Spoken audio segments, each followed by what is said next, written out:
हो गया नहीं तो फ्रेम सेट।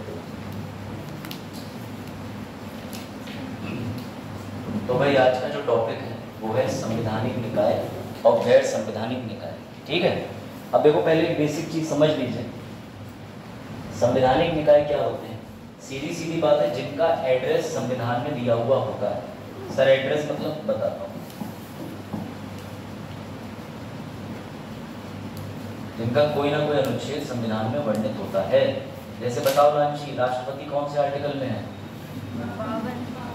बहुत बढ़िया बेटा, राष्ट्रपति किसमें आपने बताया? 52। उपराष्ट्रपति? गुड। तो बेटा याद रखिएगा कि जिसका भी आर्टिकल नंबर है, मेंशन है, वो सीधी बात है संवैधानिक निकाय है। अब जैसे नीति आयोग ले लीजिए, तो नीति आयोग के बारे में बताइए कुछ। क्या नीति आयोग संवैधानिक निकाय है? गैर संवैधानिक क्यों? क्योंकि उसका कोई आर्टिकल है ही नहीं। सारे बच्चे जवाब सही दे रहे हैं, गुड। अच्छा अगला बताइए, और पूछता हूँ। Try, telecom regulatory authority of India, जो आपके मोबाइल के टैरिफ मैनेज करती है, ये क्या ये संवैधानिक निकाय है? नहीं सर, सेम सिद्धांत, क्योंकि इसका कोई आर्टिकल है ही नहीं। अच्छा अगला, राष्ट्रपति बता दिया, उपराष्ट्रपति बता दिया। भारत का एडवोकेट जनरल है। SC ST आयोग, OBC आयोग, याद रहे OBC आयोग जोड़ा गया है, पहले नहीं था। ठीक है, चलो अब आज सबसे इंपॉर्टेंट चीज की डिस्कस करते हैं। बस एक बार आप ये ढांचा बना लीजिए, चाहे अंग्रेजी लिख लीजिए चाहे हिंदी में लिख लीजिए, कि गैर संवैधानिक बॉडी। रुकिए मैं आपको यहाँ पर दंबा देता हूँ, बना लीजिए एक ढांचा बना लीजिए, उसके अनुसार काम करें। ठीक है, सबसे पहले लिख लीजिए संवैधानिक निकाय।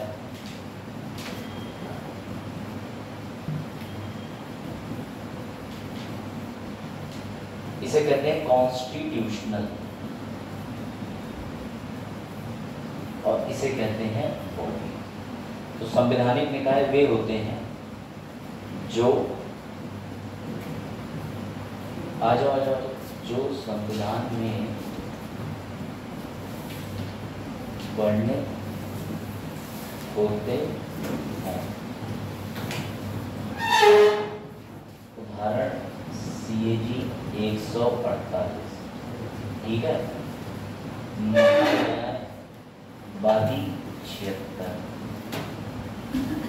राष्ट्रपति 52। ये चीज पहले लिख लिया, आप इसको लिख लीजिए साथ में कि संवैधानिक निकाय वे होते हैं जिनका संविधान में वर्णन होता है, जिनका एड्रेस है संविधान की किताब में, और जिनका नहीं है वो क्या होते हैं? गैर संवैधानिक। लेकिन ऐसा भी नहीं है सिर्फ गैर संवैधानिक होते हैं, उसमें भी कैटेगराइजेशन है।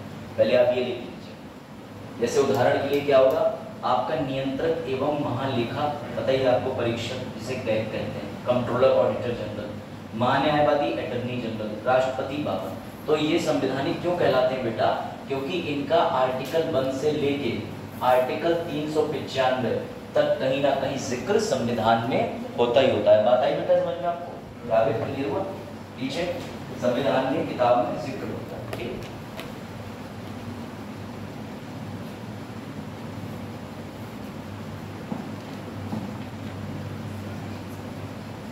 जब इसको लिख लें तो बताइएगा। हो गया? हाँ रुको, जो संविधान में वर्णित होते हैं, क्योंकि आपको आसान भाषा में समझाना मेरा काम है। बाकी कॉन्स्टिट्यूशनल बॉडीज पे बहुत सारी डेफिनेशन होती है, उस पर मत जाओ। सीधी बात, जिसका एड्रेस संविधान की किताब में है वो संवैधानिक निकाय है। समझ गए?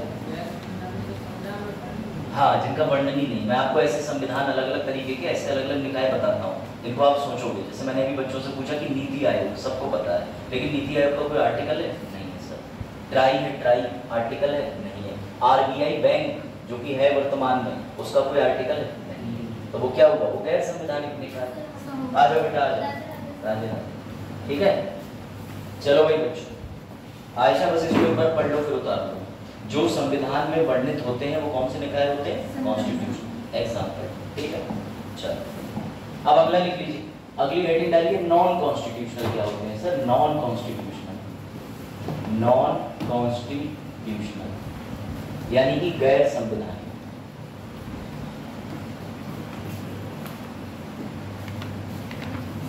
अच्छा, इसमें भी कैटेगरी है।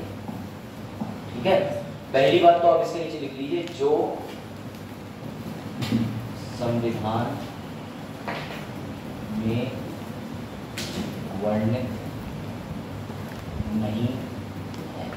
ठीक, इनका कोई वर्णन नहीं है।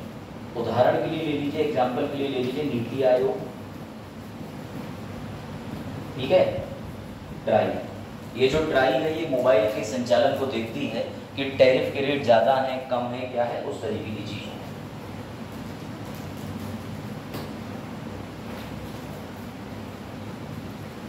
मैं आपको बताऊंगा कि संविधान में ये क्लासिफिकेशन किया ही क्यों, वर्गीकरण बनाया ही क्यों।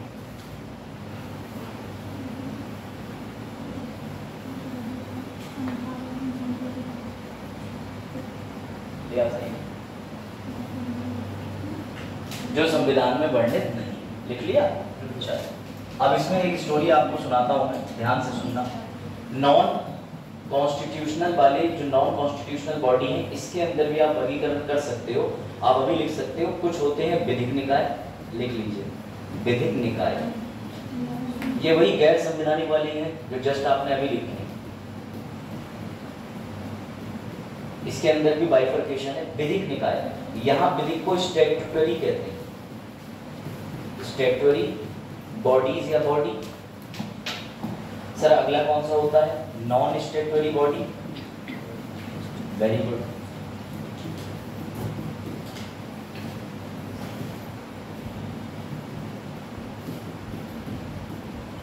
ठीक, इसमें दो कैटेगरी और है जिन्हें कहते हैं कार्यकारी निकाय,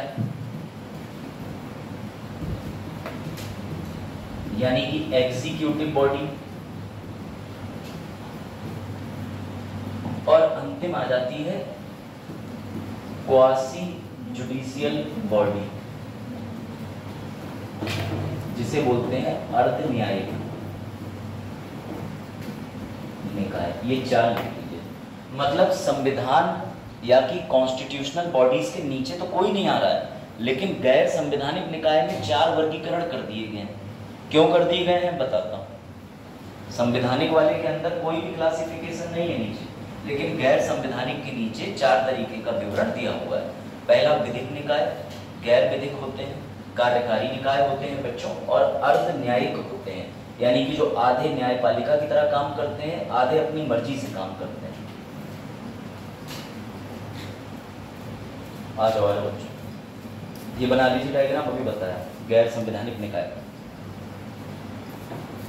लिखते चलना जहाँ डालो। आज बहुत आराम से पढ़ेंगे, बच्चों की संख्या जो है सेंसेक्स की मार्केट की इंफ्राडे की तरह होगी, आज बढ़ेगी घटेगी तुरंत।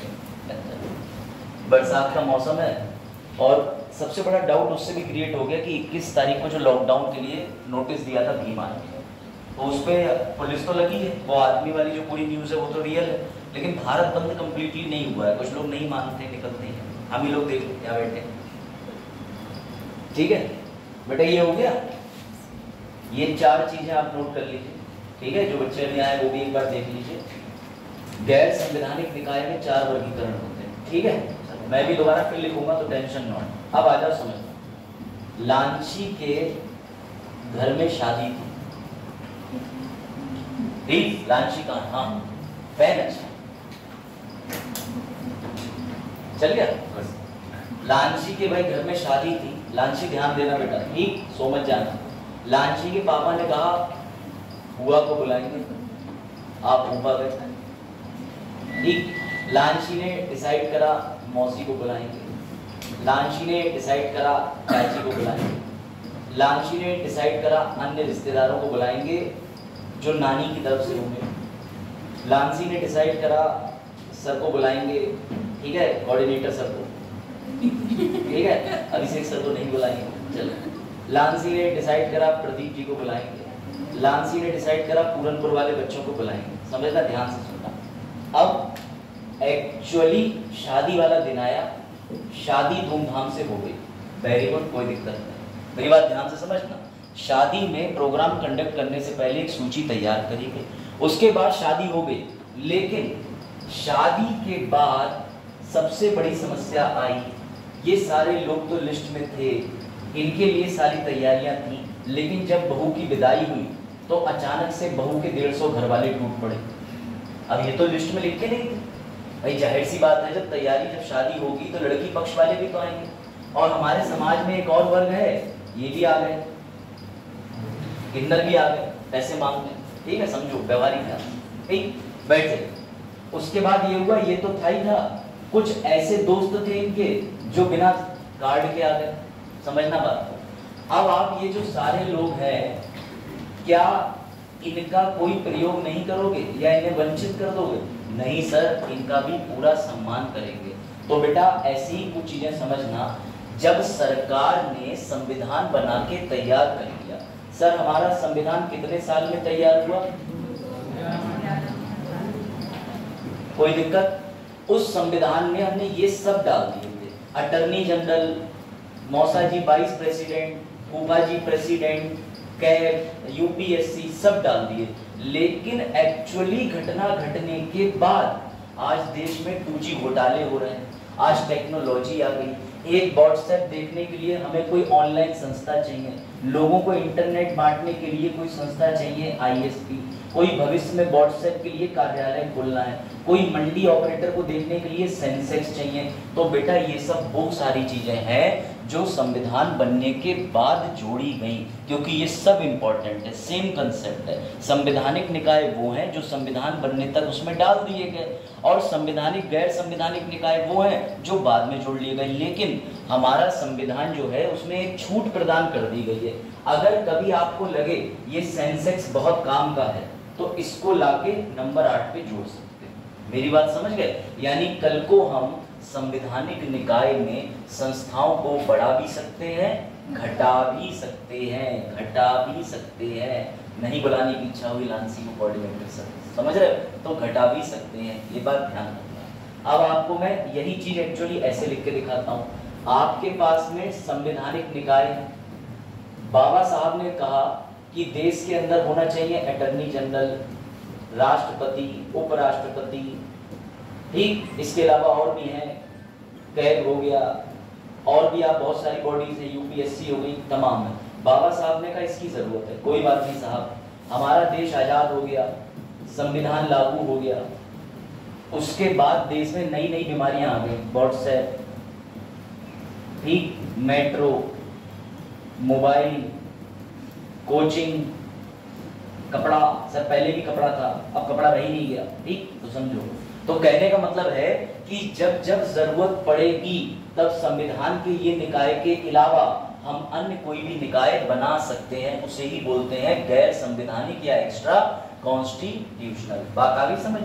अब ध्यान से समझना, एक दिक्कत और आ गई, एक्स्ट्रा कॉन्स्टिट्यूशनल गैर संवैधानिक जो निकाय है, समझना ध्यान से, इनके अंदर जो मैंने अभी वर्गीकरण बताया है वो भी समझ लीजिए। सबसे पहला कैसा है? स्टैट्यूटरी। दूसरा कैसा है? ये बहुत आसान है, पहले इसको समझ लेते हैं। समझना, भारत में मैं आपसे पूछता हूं, पहले न्यायालय बने या पहले न्यायालय की विधि बनी? बताओ। पहले विधि बनी फिर न्यायालय बने, कि पहले कोर्ट बने बाद में विधि बनी? बड़ा अच्छा क्वेश्चन है कि पहले मुर्गी आई कि अंडा, कि अंडा आया या मुर्गी? क्या लगता है अश्विन, बताओ। पहले न्यायालय बने फिर विधि बनी, कि पहले विधि बनी फिर न्यायालय बने? सर पहले विधि बनी बाद में न्यायालय बने। बेटा जो विधि बनने के बाद, जैसे नेशनल ह्यूमन राइट कमीशन विधि, विधि विधि विधि विधि, इस विधि के बाद एक बिल्डिंग तैयार कर दी, कोई भी अधिनियम के बाद तैयार करी गई बिल्डिंग को बोलते हैं विधिक निकाय। बात आ गई समझ? पहले हमने विधि बनाई, बाद में हमने खड़ा कर दिया। जैसे नेशनल ह्यूमन राइट कमीशन, राष्ट्रीय मानव अधिकार का पहले कानून बनाया, उसके अंदर 12-15 धाराएं हैं, कानून में वर्णन कर दिया कि एक चेयरपर्सन होगा, उसके नीचे इतने लोग काम करेंगे, फिर हमने बिल्डिंग बना के तैयार कर दी। लेकिन राष्ट्रीय मानव अधिकार आयोग का अनुच्छेद संविधान में नहीं है, तो ये गैर संवैधानिक में तो आएगी आएगी, लेकिन गैर संवैधानिक के कौन से भाग में डालोगे? सर विधि बनाने के बाद। कोई दिक्कत? कोई दिक्कत? अब सर जिनकी आज तक कानून नहीं है फिर भी वो है, इसमें आ जाएगा नीति आयोग। नीति आयोग का कोई कानून भारत में है? नहीं है। कोई नीति आयोग अधिनियम सुना? सर अगर होता तो किसी ना किसी पेपर में पूछा जाता। सीधे ये पता चला कि 2014 में योजना आयोग खत्म करके अचानक से नीति आयोग बना दिया गया। तो ये नीति आयोग क्या संविधान में वर्णित है? नहीं सर। तो पहले हम कॉन्स्टिट्यूशनल बॉडीज पे कट लगाएंगे, फिर गैर संवैधानिक में चेक करेंगे कि किस में है। तो सर ये बिना विधि बनाए डाला गया है, तो ये किस में आ जाएगा? गैर विधिक में। बात आई थोड़ी बहुत समझ में? अभी और आएगी फिर बताऊंगा, जब तक रटवा ना दो। उसके बाद अगला मैंने बताया था एग्जीक्यूटिव, ये सबसे बढ़िया है, कार्यकारी, इसको समझना। ठीक, भारत में साइबर क्राइम बहुत बढ़ गए हैं।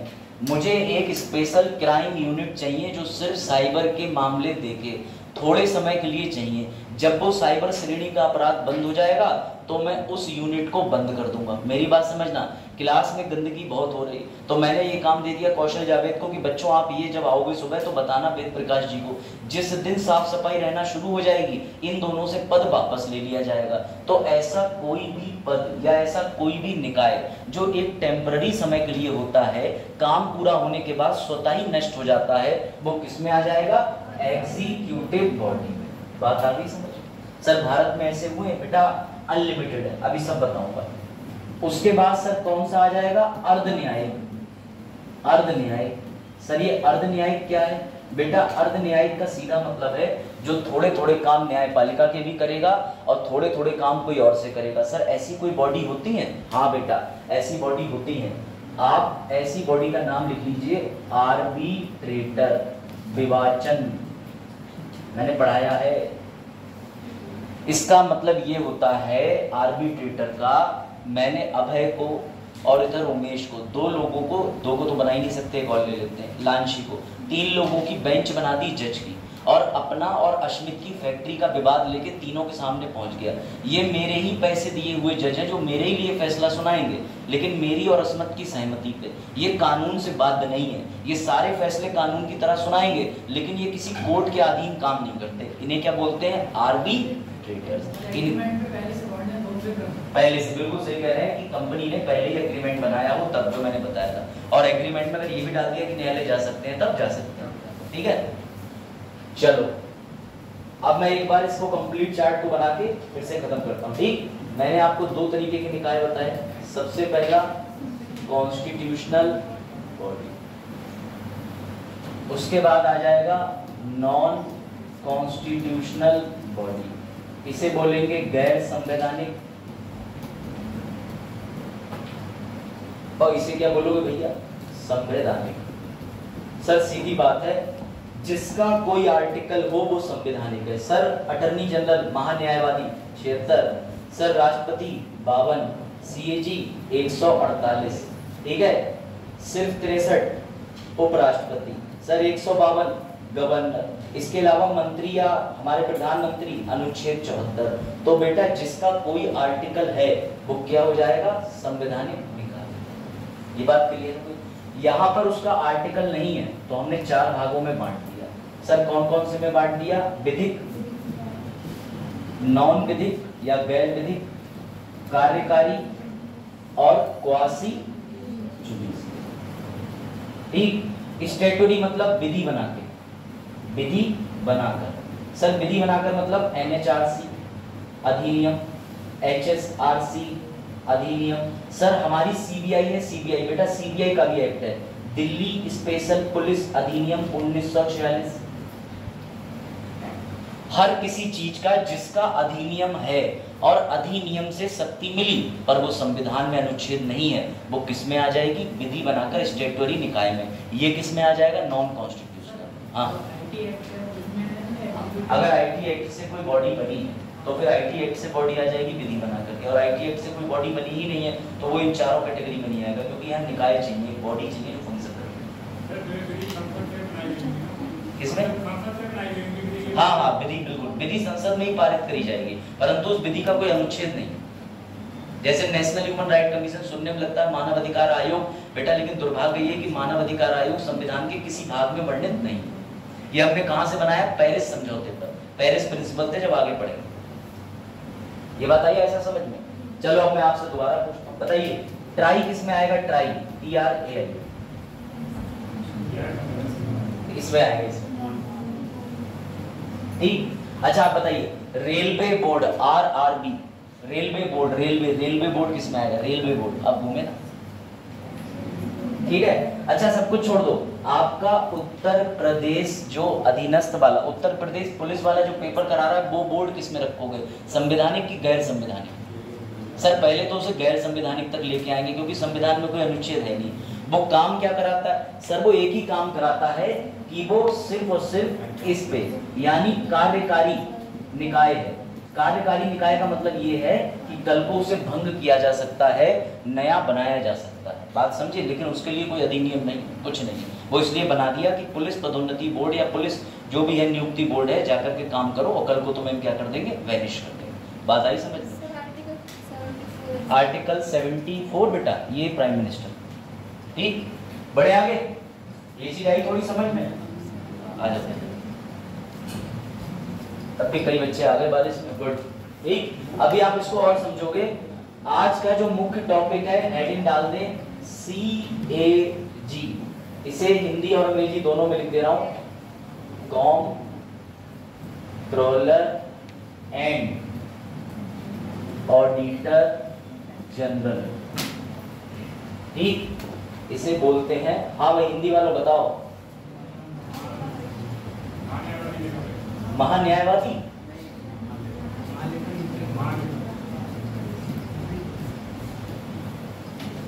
हाँ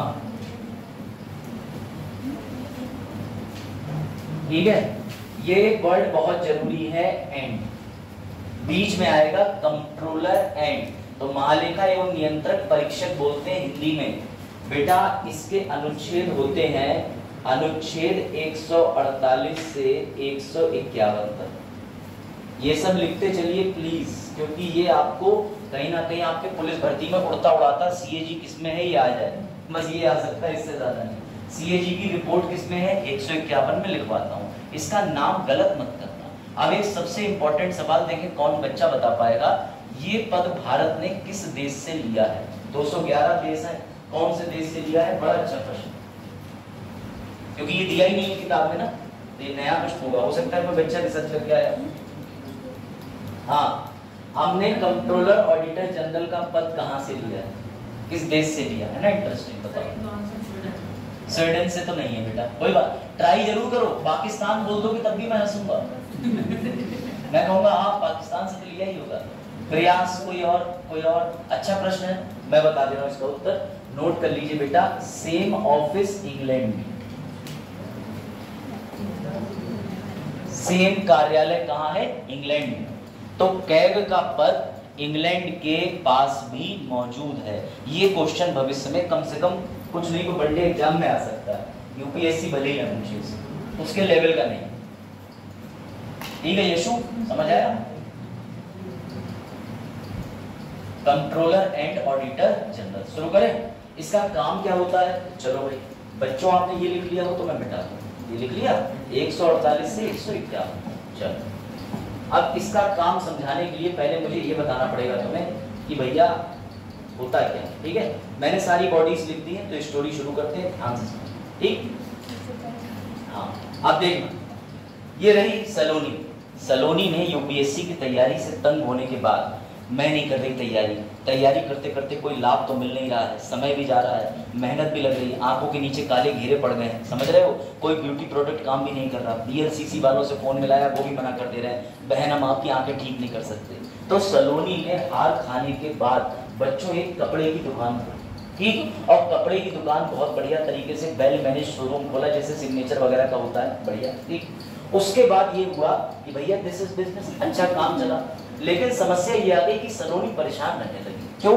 क्योंकि व्यापार में नियमित घाटा हो रहा था, जबकि सलोनी की दुकान की सेल बढ़िया थी, लोग आते कपड़े लेके जाते, लेकिन सलोनी समझ ही नहीं पा रही थी कि ये घाटा हो क्यों रहा है। सलोनी ने अथक प्रयास करे, CCTV खंगाला, सब कुछ खंगाला, लेकिन एक दिन सलोनी ने अपने सबसे करीबी मित्र की मदद ली। ठीक है ठीक है, तो सलोनी ने मुझे हायर करा, 25,000 रुपए वही फीस है अपनी, और मैंने सलोनी को बताया कि बेटा तुम्हें नहीं पता, लेकिन क्लोथ्स चेक करने से पहले, कैमरा चेक करने से पहले मैं तुम्हारे अकाउंट की किताबें चेक करना चाहूंगा कि आखिर एंट्री हो भी रही है। तो जब मैंने पूरी शिद्दत से एक एक जो ब्यौरा है उसकी जांच करी, तो मुझे पता चला अच्छा क्लर्क ही चोर था, इनके यहाँ जो क्लर्क था जो एंट्री कर रहा था वही चोरी कर रहा था। बात आया समझ में? तो सलोनी ने मुझे थैंक यू बोला, सलोनी की सारी प्रॉब्लम सॉल्व हो गई, सलोनी ने कहा धन्यवाद। अच्छी स्टोरी थी।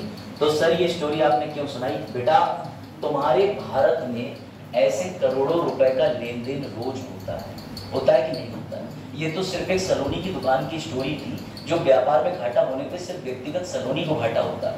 लेकिन कभी सोचा है कि पूरे भारत में ऐसी करोड़ों अरबों ट्रांजैक्शन होती हो, जिसमें सरकार और मंत्री भी इन्वॉल्व होते होंगे, जिसमें चोर भी इन्वॉल्व होते होंगे, जिसमें बड़े बड़े व्यापारी भी इन्वॉल्व होते होंगे?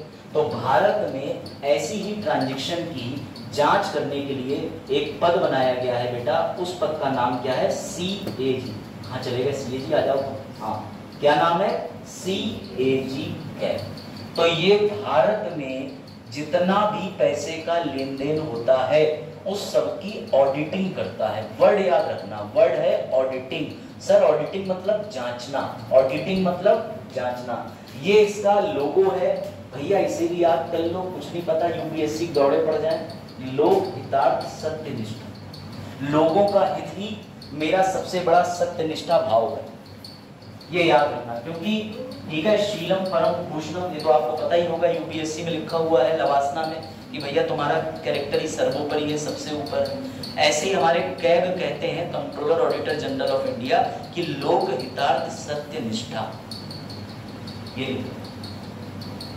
तो ये भारत में चीजें जांचते हैं। लेकिन कैसे जांचते हैं, बड़ा मजा आएगा।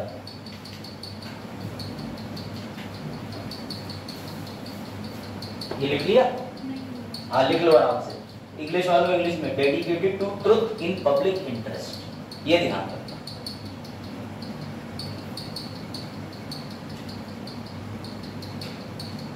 और ये भारत में सबसे ऊपर पद होता है। अगर आप सीए भी बन जाएंगे ना तो आपको मौका मिलेगा कि आप कैग के नीचे काम करें। अगर आप आईआरएस अधिकारी बन जाएंगे यूपीएससी निकाल के, तो आपको कैग के अंदर काम करने का मौका मिलेगा। ये हर राज्य में भी होता है, उसको बोलते हैं एसएजी।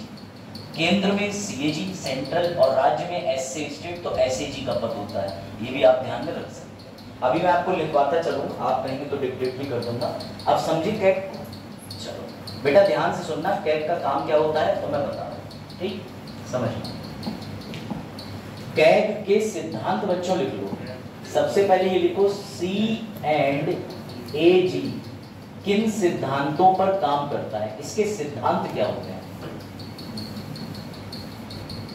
किन सिद्धांतों पर कार्य करता है?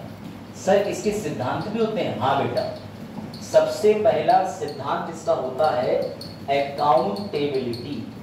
अकाउंटेबिलिटी हिंदी लिख दे रहा हूं बच्चों, वेरी गुड, इसे कहते हैं जवाबदेही। ठीक है, ठीक, जवाबदेही। उसके बाद अगला लिख लीजिए, फाइनेंशियल स्टेबिलिटी, वेरी गुड, वित्तीय स्थिरता बनाए रखना।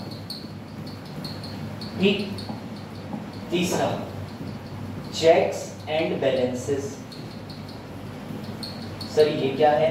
जांच एवं नियंत्रण।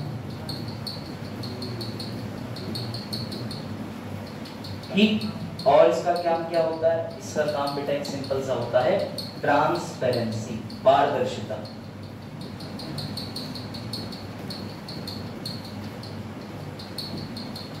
ये लिख लीजिए।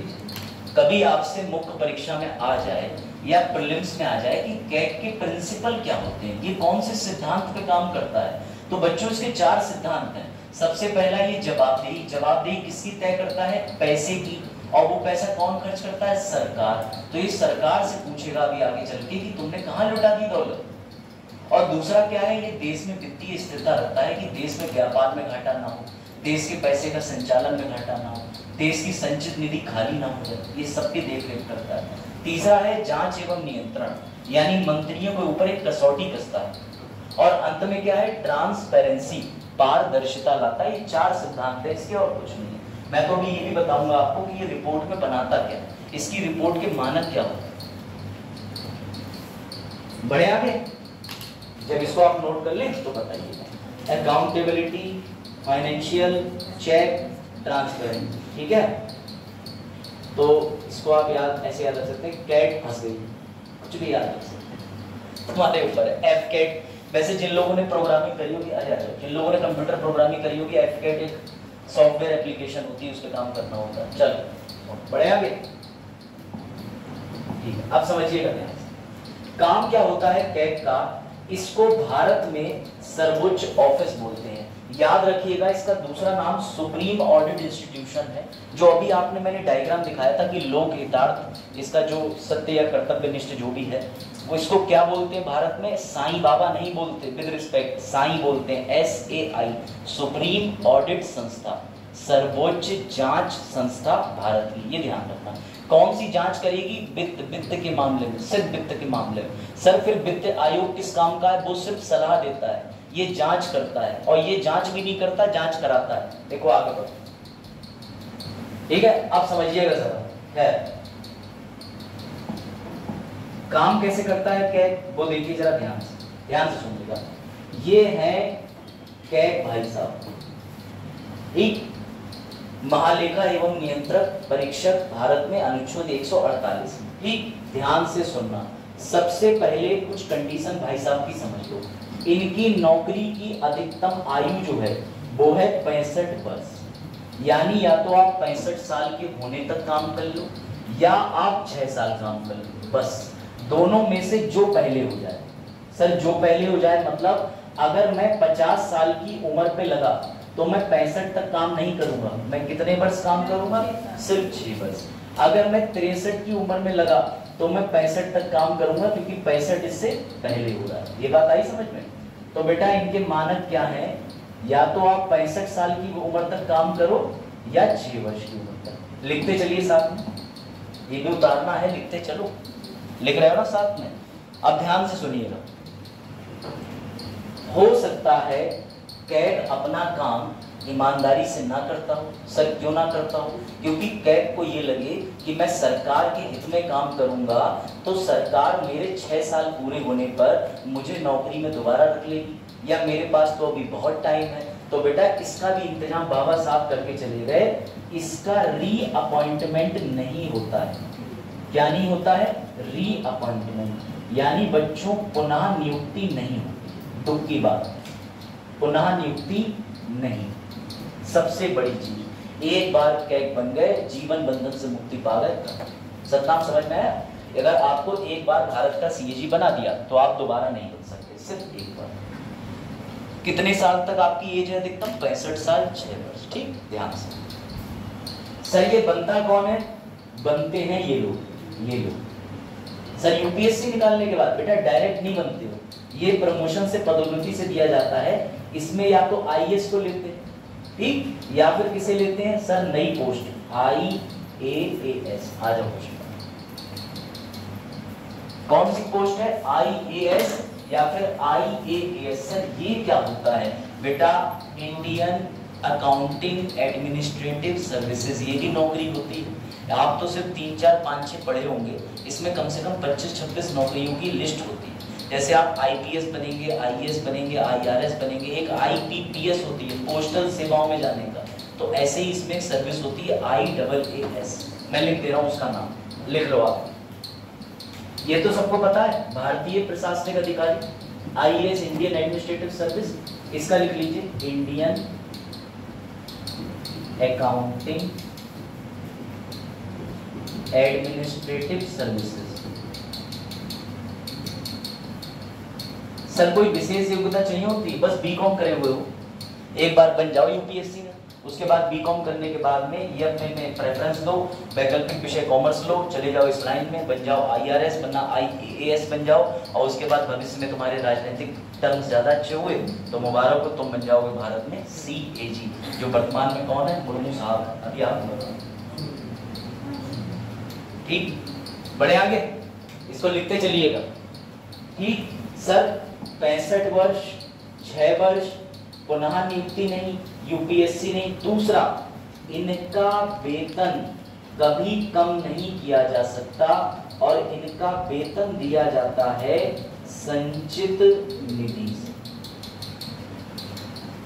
ये सारी चीजें आपको एक ही जगह में इसलिए लिखवा रहा हूं ताकि आपको एक डायग्राम तैयार हो जाए, ठीक है। इनका वेतन कभी कम नहीं किया जा सकता, वेतन कभी कम नहीं कर सकते। वेतन कहाँ से देते हैं? संचित निधि, article 266। Consolidated fund of India, ये क्या होती है? जिसमें पूरा राजस्व आपके बत्ती का बिल से लेके आप जो टॉफी खरीदने पर टैक्स दे रहे हैं वो सब संचित निधि के मटके में जाता है, बाद में यही बंटता है राज्यों के बीच, केंद्र के बीच। कभी इसकी सैलरी कम नहीं करी जा सकती। इसके मन में ये दुख कभी नहीं आएगा मैं दूसरों के खाते जांच रहा हूँ, मेरा ही खाता खराब ना हो जाए, तो ये भी दुख इसके साथ कभी नहीं होता। बात आई समझ? इतनी चीजें समझ गए? अब सुनिएगा, इसको हटाने का प्रावधान बड़ा अच्छा है। इतनी बातें नोट कर ली उमेश, आप समझिएगा। इसकी नियुक्ति कौन करता है बच्चों, ये भी सुन लीजिए। तो बेटा इसकी नियुक्ति जो करते हैं वो राष्ट्रपति करते हैं। कौन करते हैं? अब राष्ट्रपति के पास खुद का दिमाग तो होता ही नहीं। एक बार छत से गिर गए इंदिरा गांधी जी के समय पे, इंदिरा गांधी जी नहीं बोली तब तब से गिरने के बाद दिमाग काम ही नहीं करता भारत में किसी राष्ट्रपति का। क्यों? क्योंकि उनका दिमाग खुद का होता ही नहीं। वो किसका होता है? एक प्रधानमंत्री और केंद्रीय मंत्री परिषद का। पता है ना आपको? ठीक। अब सुनना, राष्ट्रपति इनकी सलाह पर नियुक्ति कर देते हैं हमारे कैग भाई साहब की। किसकी कर देते हैं? ये इन्हें फायदा मिला हुआ है कि इनकी नियुक्ति किससे होती है? सीधे राष्ट्रपति से। सर आप एक चीज नहीं समझ पा रहे हैं, जब राष्ट्रपति का मन होगा तो हटा भी तो देंगे। नहीं बेटा, यहीं पर गेम है। कैग को हटाना बच्चों का खेल नहीं है, क्योंकि इनका जो हटाने का प्रोसीजर होता है बच्चों, वो सेम सुप्रीम कोर्ट के जज की तरह होता है। मतलब सर बेटा, जैसे सुप्रीम कोर्ट के जजेस को हटाया जाता है, उनके लिए एक प्रस्ताव लाया जाता है, उस प्रस्ताव को कहते हैं हटाने के लिए रिमूवल प्रस्ताव, हटाने हेतु। तो बेटा उस प्रस्ताव को लाया जाता है लोकसभा, राज्यसभा, ये बिना प्रस्ताव के नहीं हट सकते। क्योंकि आप खुद समझो, जो आदमी नेताओं की पोल खोल रहा है उसे इस बात का खतरा नहीं रहेगा कि कभी भी उसे उठा करके फेंक दिया जाए। तो ऐसे में उसे बचाने के लिए नियुक्ति तो राष्ट्रपति करेगा, लेकिन उसे बचाया कैसे जाएगा? इस प्रक्रिया में। क्योंकि एक और चीज पकड़ने की है, कैग की दुविधा देखना। राष्ट्रपति कैग को चुन रहा है इनके द्वारा इन्हें जांचने के लिए, ये भी तो समझो। प्रधानमंत्री कह रहा है इसको कैग बना दो, यही मुझे जांच करेगा मेरी, क्योंकि सरकार ही तो पैसा लेगी। बजट हर साल आता है। अब वो सरकार से पूछेगा क्यों लिया, तो प्रधानमंत्री कहेंगे क्योंकि मैंने तुझे लिया। तो वो कहेगा मुझे क्यों लिया? क्योंकि मुझे तुझे बताना नहीं था, मैंने पैसा किस लिए लिया। तो समझो बात को, ये गेम समझो। तो इसलिए दिखाया गया है तुम्हें कि हटाने की प्रक्रिया बहुत जटिल है, लगाने की प्रक्रिया बहुत हल्की है। लेकिन क्या दुविधा है कि कैग प्रधानमंत्री उनकी सरकार के द्वारा ही चुना गया है और सरकार के विरुद्ध जाएगा। वाह वाह, क्या बात। अब असली दुख शुरू होता है। अब मैं तुम्हें थोड़ी देर के लिए कैग का पद देता हूं और तुम्हारा दुख शुरू होगा। शुरू करें? चलो अब मैं बताता हूं थोड़ी देर के लिए कि ईश्वर के परम आशीर्वाद से उमेश बन गए सीए। ठीक, उमेश बन गए भारत के नियंत्रक, महालेखा एवं नियंत्रक परीक्षक। अब कैग ने क्या करा? कैग के साथ में एक कंडीशन है कि कैग काम कब करता है ये समझ लो, ध्यान से सुनना। कैग कब कार्य करता है? इस कार्य के करने से पहले इधर आ जाओ, बजट बनने की प्रक्रिया पे। सर बजट कैसे बनता है? बजट फरवरी में पेश किया जाता है, निर्मला सीतारमण जी पेश करती हैं। अभी आप लोगों ने बजट बनने की प्रक्रिया नहीं पढ़ी है, टेंशन मत लो, थोड़ा सा ही बताऊंगा, ज्यादा नहीं, 2 मिनट।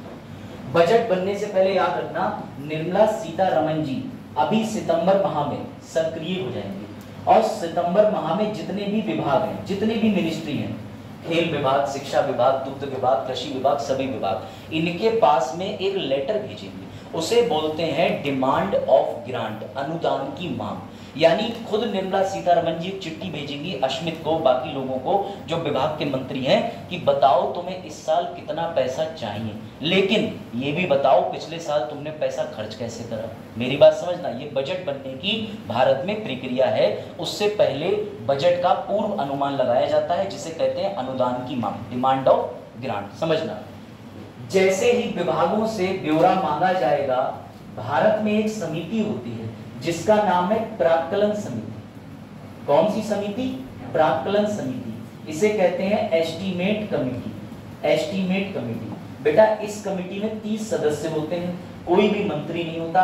ये जांच करेगी। ये पूरी की पूरी जांच करने के बाद निर्मला सीतारमण जी को एक चिट्ठी भेज देगी कि मैडम सब कुछ ठीक है, जो ये विभाग पैसा मांग रहे हैं वो इनको आवंटित कर दो, ये गलत पैसा नहीं मांग रहे हैं। तब मैडम यहाँ पर इसके आगे क्या करेंगी, इसके आगे मैडम फिर पूरी बजट प्रक्रिया में शुरू हो जाती है। अब समझना ध्यान से, पैसा मांगा, बजट बन गया, मंत्री जी को पैसा मिल गया, मंत्री जी ने पैसा खर्च कर दिया, मंत्री जी देश से फरार हो गए। यहां पर काम शुरू होता है कैग का, है यहां पर काम शुरू होता है कैग का। मतलब सर समझे नहीं, जब निर्मला सीतारमण जी पैसा बांट रही थी तब तो कैग भारत में था कि विदेश में था? बेटा था। तो तब ये कैग जो है वो आंखें अपनी टिकाए हुए इधर था। तब ये मैडम से नहीं कह सकता था कि मैडम ये जो पैसा बांट रही हो ये मंत्री जी गलत खर्च कर रहे हैं। मैंने पूछा मैडम से, तो मैडम बोली नहीं बेटा, क्योंकि इसका जो काम है वो है एक्स पोस्ट फैक्टो, यानी घटना घटने के बाद ही ये काम कर सकता है। मैंने कहा अच्छा? बोले हाँ। फिर मैडम ने कहा एक और नियम है। मैंने कहा वो कौन सा नियम है? बोले बेटा वो नियम ध्यान से याद रखना, पूरी पॉलिटी में मत भूलना, बार बार याद दिलाऊंगा। बोली कैग कौन है? कार्यपालिका। कौन है? मंत्री कौन है? विधायिका। कार्यपालिका किसके प्रति उत्तरदायी है? मंत्री। तो तुम्हारी हिम्मत कैसे हो गई मंत्री के काम में बीच में टोकने की? तुम तभी बोल सकते हो जब विधायिका अपना काम कर दे। ये इस कैग का दुख है। अब आई बात समझ? फिर बता, फिर से समझना, फिर से समझना। ये थ्योरी है, कंसेप्ट है। कैग भाई साहब की नियुक्ति हो गई, 6 साल तक बंदा काम करेगा, 65 साल की उम्र तक काम करेगा। आराम से इसे पद पे बैठा दिया, ये ऑडिटिंग कर रहा है, सब देख रहा है। इसे पता चल गया बजट के दौरान मंत्री जी ने निर्मला सीतारमण जी से 10,000 करोड़ रुपया मांगा, और ये मंत्री जी बिल्कुल भ्रष्ट है, बिल्कुल जिंदा पैसा पी जाएंगे, आवाज भी नहीं आएगी पैसा कहां गया। बिल्कुल कैग को पता है, क्योंकि पूरी रिपोर्ट है कि ये मंत्री जी पैसा पी के बैठे हुए हैं। लेकिन कैग कुछ नहीं बोल सकता, एक शब्द नहीं बोलेगा। मंत्री जी पैसा ले जाएंगे, मंत्री जी पैसा खर्च कर लेंगे, और मंत्री जी के पैसा खर्च करने के बाद अनुच्छेद 151 में अब रिपोर्ट बनाएगा। रिपोर्ट कौन बनाएगा? कैग। तो इसीलिए इसकी भारत में बड़ा खिल्ली उड़ती है कि बेटा तुम तो चुप करके बैठ जाओ, जब अपराध हो रहा है तब तुम बोल नहीं सकते, और अपराध के बाद तुम रिपोर्ट बना के दे देते हो। क्या मजाक है? समझना एक और। तो अब इस रिपोर्ट की भी बात समझिए। जब हमारे कैग भाई साहब रिपोर्ट बना के दे देंगे तो कैग की औकात इतनी भी नहीं है कि रिपोर्ट को सीधे सीबीआई को सौंप दे, किसी को सौंप दे। क्यों? ये अपनी रिपोर्ट अनुच्छेद 151 के तहत किसे देता है? राष्ट्रपति। अब राष्ट्रपति और ये कैग दोनों क्या है? कार्यपालिका। दोनों क्या है? कार्यपालिका। और कार्यपालिका किसके प्रति उत्तरदायी है? विधायिका के प्रति। तो राष्ट्रपति अपनी रिपोर्ट को कहां रखेगा? बात समझ रहे हैं? राष्ट्रपति उस रिपोर्ट को जो उसे कैग से मिली है, मैं पूरी प्रोसेस रिपीट करूंगा, ओवरव्यू दे रहा हूं। कैग की रिपोर्ट को राष्ट्रपति कहां टेबल करता है? संसद के समक्ष। अब सुनना, यहीं पर आपको मैंने एक समिति पढ़ाई थी जिसका नाम है लोक लेखा समिति। इसमें कोई मंत्री नहीं होता, सबके सब जो होते हैं सांसद होते हैं, मेंबर ऑफ पार्लियामेंट होते हैं। ये पूरी तरीके से जांच करते हैं, और जब ये जांच करने जाते हैं, फिर से समझना, सीएजी रिपोर्ट किसे देगा? वेरी गुड, राष्ट्रपति। राष्ट्रपति किसके समक्ष रखेगा? संसद। लेकिन संसद उसकी जांच कराएगी, कौन सी समिति से कराएगी? बताओ। लोक लेखा समिति। ध्यान से सुनना, लोक लेखा समिति इतनी पढ़ी लिखी नहीं है, क्योंकि रिपोर्ट किसने बनाई है? कैग ने। तो यहां पर ये किसकी मदद लेगी? कैग की। मैंने आपको सवाल कराया था लोक लेखा समिति पढ़ाते समय कि किसको दोस्त, मार्गदर्शक और जो है गाइडर किसे कहा जाता है? कैग को कहा जाता है। क्यों? कैग यहां पर किसकी मदद करता है? Public account committee. समझना, जैसे ही अभी भी दुख खत्म नहीं हुआ, कैग ने मदद करी, पब्लिक अकाउंट कमेटी को लगा कि हाँ चोर तो है कोई, इन्हें पता चल गया कि मंत्री जी चोर तो है, तो ये मंत्री जी को डायरेक्ट नहीं पकड़ सकती। मंत्री जी की औकात समझना, जतिन प्रसाद जी घोटाला करने के बाद भी सुरक्षित है, मैं उन पर आरोप नहीं लगा रहा, मैं उनके जैसे एक चरित्र को बता रहा हूँ कि वो उनके पास इतनी पावर है कि सांसद घोटाला करने के बाद भी क्यों बाहर रहते हैं? क्योंकि अब लोक लेखा समिति क्या बनाएगी? संयुक्त समिति, ज्वाइंट कमेटी। अब ये ज्वाइंट कमेटी जांच करेगी ये जांच कम से कम साल भर तक चलेगी और उसके बाद एक एफआईआर निकल के आएगी। एफआईआर भी डायरेक्ट नहीं जाएगी, ये सीबीआई पे जाएगी और सीबीआई का गठन करता है गृह मंत्रालय। लो पकड़ लो सरकार। नहीं समझे?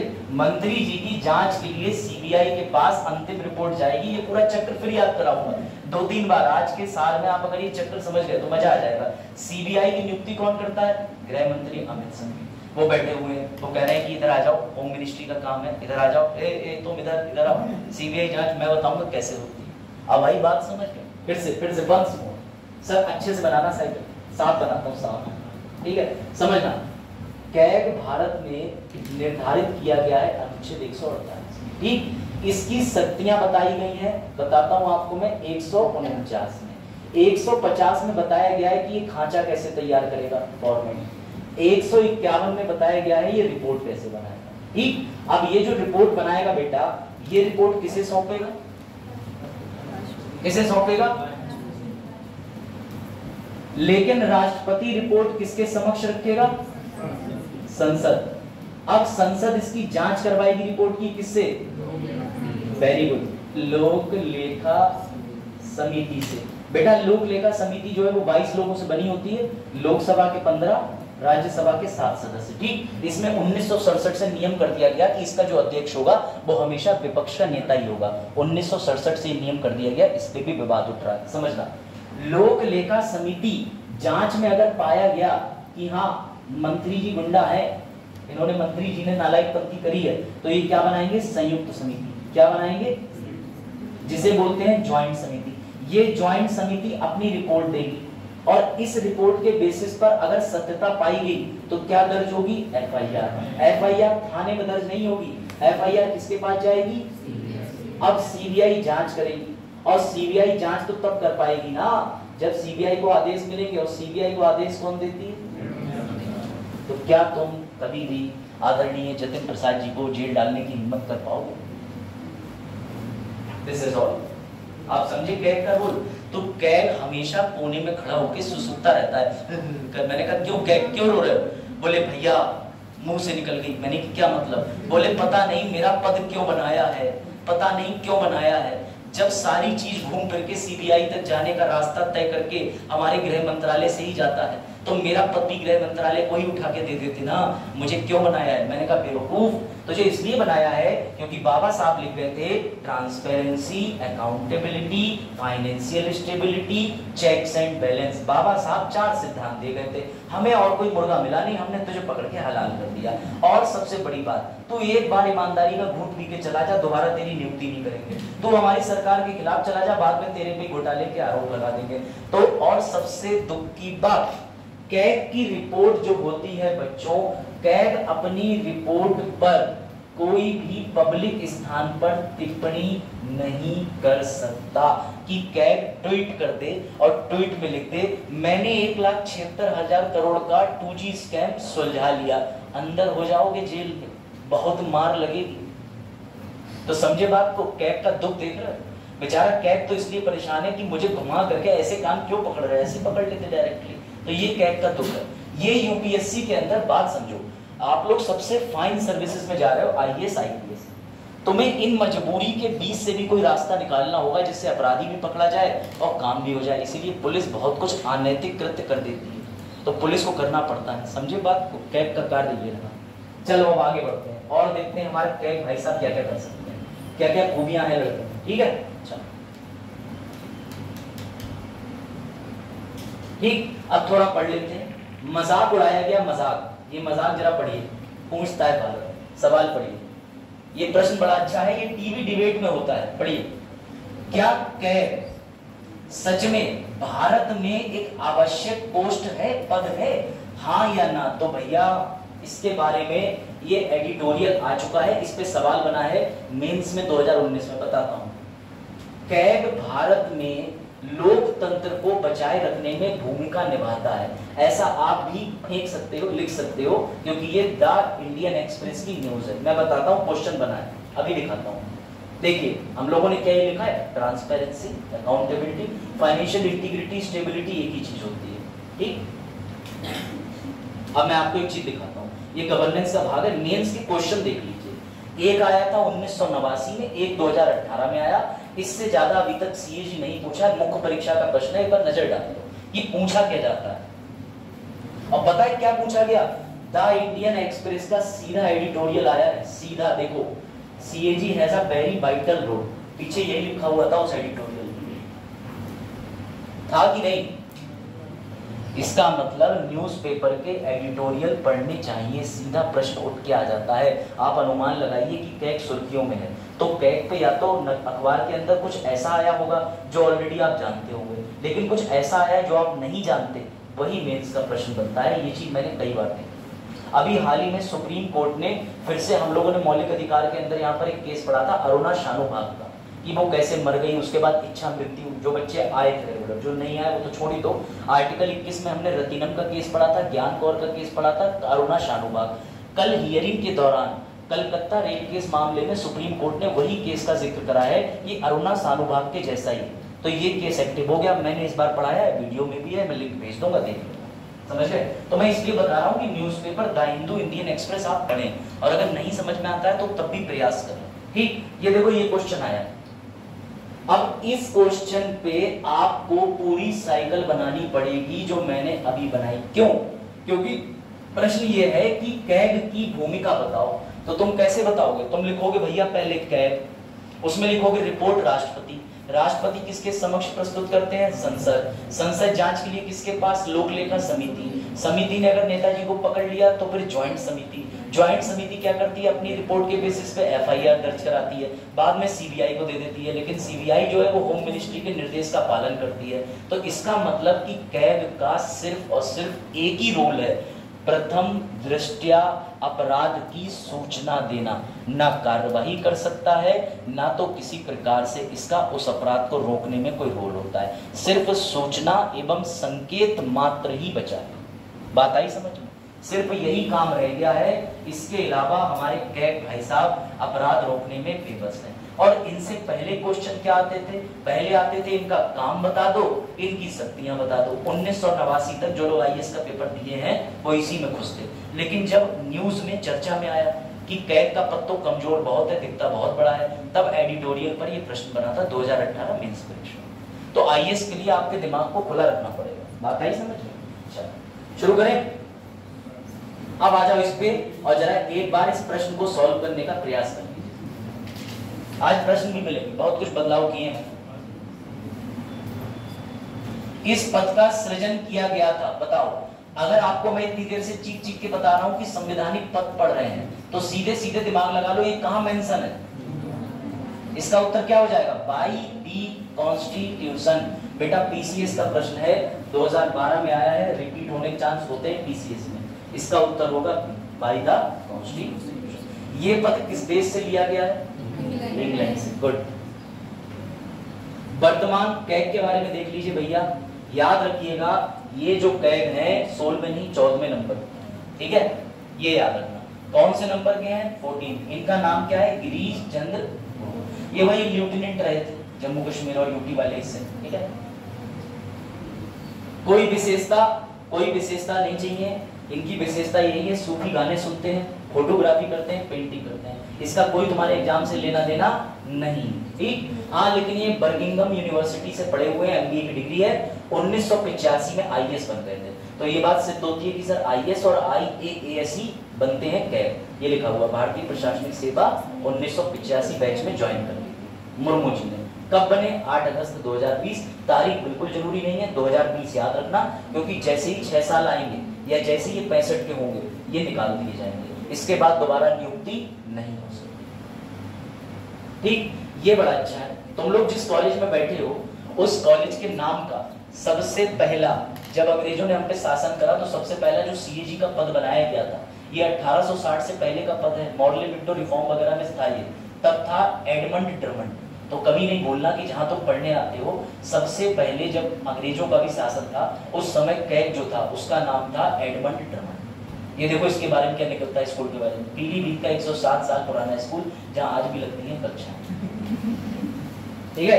तो याद रखना, सर आजाद भारत का भी तो कोई हुआ होगा पहला, ये तो अंग्रेजों के गुलाम वाले भारत का पहला था। अंग्रेजों के गुलाम वाले भारत के बाद ये आ गए वी नरहरी राव साहब, ये रहे, फौजी थे, सिविल सेवक बने, उसके बाद भारत में आजाद भारत में बन गए कैड। इन्हें पद्म भूषण से सम्मानित किया गया, ये ध्यान रखना। पद्म भूषण से कौन थे आजाद भारत के पहले?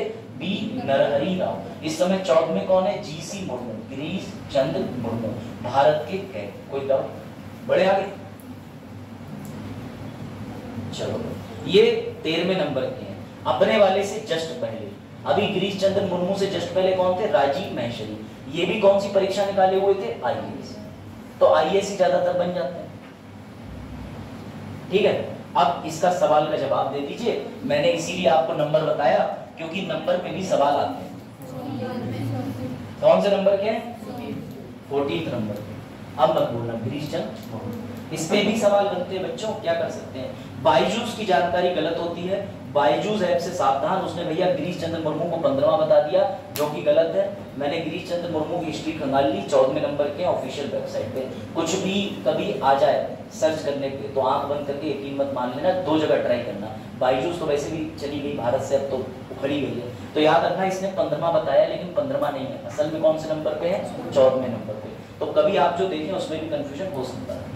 चलो, इसको एनडीए वालों बताओ, एनडीए वालों के लिए प्रश्न है, मैं जूम करता चल रहा हूं, पहले प्रश्न देख लीजिएगा, इनमें से कौन से कथन सही है, क्योंकि ये प्रश्न के साथ उत्तर भी बताऊंगा। कैग लोक लेखा समिति की बैठकों में भाग ले सकता है? सर बिल्कुल ले सकता है, क्योंकि वो क्या होता है? दोस्त, मार्गदर्शक और उन्हें दिशा निर्देश देके मदद करने वाला। ये प्रश्न बुद्धि पर है। दूसरा वाला, लोकसभा राज्यसभा की बैठकों में भाग ले सकता है? बिल्कुल सही है भारतीय, और पीछे सबका जवाब सही आ रहा है। बिल्कुल नहीं सर, क्योंकि आज तक राज्यसभा लोकसभा टीवी पर कभी दिखाई नहीं कि कैग ने कोई चप्पल फेंक के मारी हो या गाली गलौज कर रहे हो, क्योंकि उसका कोई पद कभी राज्यसभा लोकसभा में बैठता ही नहीं। सुनना, कैग की आधिकारिकता संघ सरकार की शक्तियों के साथ मिली हुई है? नहीं नहीं, अगर इतना ही पावरफुल पद होता तो रो कह रहा होता। तो बेटा इसका उत्तर कौन सा सही होगा? केवल ए। एनडीए परीक्षा यूपीएससी कराता है, लेवल अच्छा होता है। ठीक, उत्तर केवल ए। चलो अब आगे आ जाओ। अगर आपको अब भी कुछ लिखना हो, ये मैंने लिखवा दिया है, पूरा लिखवा दिया है, फाइनेंशियल स्टेबिलिटी से लेके सब हो गया है। अब आ जाओ आर्टिकल 148 पे सीधे समझना। अब एक एक करके चारों आर्टिकल पे महत्वपूर्ण बिंदुओं पे बात कर लेते हैं।